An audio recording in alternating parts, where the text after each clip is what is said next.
ও সাহসী স্ত্রী অধ্যায়, যেখানে সাধারণ মানুষ অন্যায় ঘটনা ছিল না, দীর্ঘদিনের বঞ্চনা, দমন। বিএনপি হচ্ছে গিয়ে গণমানুষের দল। এটা প্রুভেন যে আমাদের নেতা প্রতিষ্ঠাতা শহীদ রাষ্ট্রপতি জিয়াউর রহমান, আমাদের সাবেক চেয়ারপারসন দেশনেত্রী বেগম খালেদা জিয়া, তারা তাদের সারাটি জীবন উৎসর্গ করেছেন বাংলাদেশের মানুষের জন্য এবং স্বাধীনতা সার্বভৌমত্ব রক্ষা করার জন্য বাংলাদেশের মানুষ। আমরা যেহেতু সবাই বাংলাদেশকে ভালোবাসি, আমরা বাংলাদেশের পক্ষে থাকি এবং আমাদের যে নতুন স্লোগান সবার আগে বাংলাদেশ, এই জায়গাটাতে আপনাদের সাপোর্ট আমি আশা করছি সবার কাছ থেকে। যে আমাদের কমন গ্রাউন্ড জায়গাটা হচ্ছে গিয়ে যে বাংলাদেশ, আমরা বলে সবাই বাংলাদেশকে ভালোবাসি, এন্ড এটা নিয়ে বোঝার কোনো সন্দেহ নেই। তো আমরা আজকে একটি নতুন মোড়ে এসে দাঁড়িয়েছি, যেখান থেকে আমরা আগামী বাংলাদেশটাকে দেখছি। আমরা আর পিছনে ফেরত যেতে চাই না, 5ই আগস্টের পূর্ববর্তী বাংলাদেশে আমরা ফিরে যেতে চাই না। আমাদের বিএনপির চেয়ারম্যান তারেক রহমান সাহেব অ্যানাউন্স করেছেন যে হি হ্যাজ এ প্ল্যান। আমরা সবাই বাংলাদেশকে লাভ করি, আমাদের হৃদয়ের জায়গায় আছে বাংলাদেশ। সেখান থেকে আমাদের সকলেরই দায়িত্ব এই প্রপাগান্ডাগুলো থেকে আমাদের নিজেদেরকে প্রোটেক্ট করা এবং আমাদের দেশটাকে এগিয়ে নিয়ে যাওয়ার জন্য এগুলার প্রতিবাদ করা। আমি I believe that the role you have played before 5th August and the role you'll be playing now, you will be playing more stronger role। যেভাবে আমাদের রেসপন্সিবিলিটি আছে, দেশটাকে নিয়ে আমরা নতুন করে পরিকল্পনা করছি একটি সুন্দর বাংলাদেশের জন্য।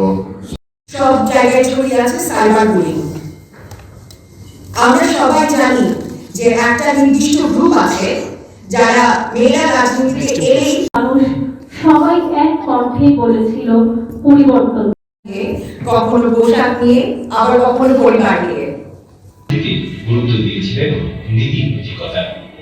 এর সাথে চলে আসে তার আদিবাড়ি মূলত দেশের দক্ষিণ পূর্ব জেলা শান্ত মুসলিম পরিবারে জন্ম নেওয়া বেগম জিয়া ঈশ্বরীয় ব্যক্তিত্বের। আমি একটু ইনফরমালি বলি আর কি, যে আমাদের পরিচ্ছন্ন, ভদ্র, মার্জিত এবং উচ্চশিক্ষিত অধ্যাপক পান্না তারপরও ছাড় পাননি। বছর জেলে থাকতে হয়েছে। নির্মম সেই জেল জীবন তার স্বাভাবিক জীবনকে কেড়ে নিয়েছিল। জেল থেকে বের হলেও বাঁচতে পারেন।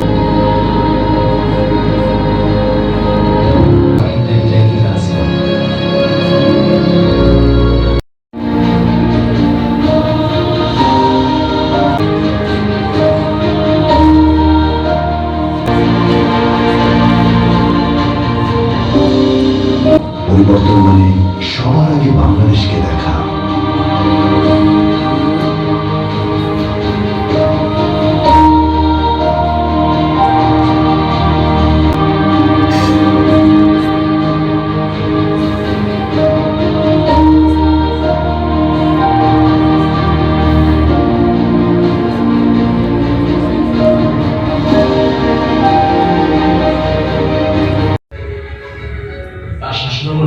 বাংলাদেশের সমাজ গণমাধ্যমে রিপোর্টে এসেছে এই তরুণদেরকে সে অধ্যাপক এম এ মান্নানের মান যদি ধরি, আপনি কতটুকু মানুষকে ভালোবাসতে পেরেছেন।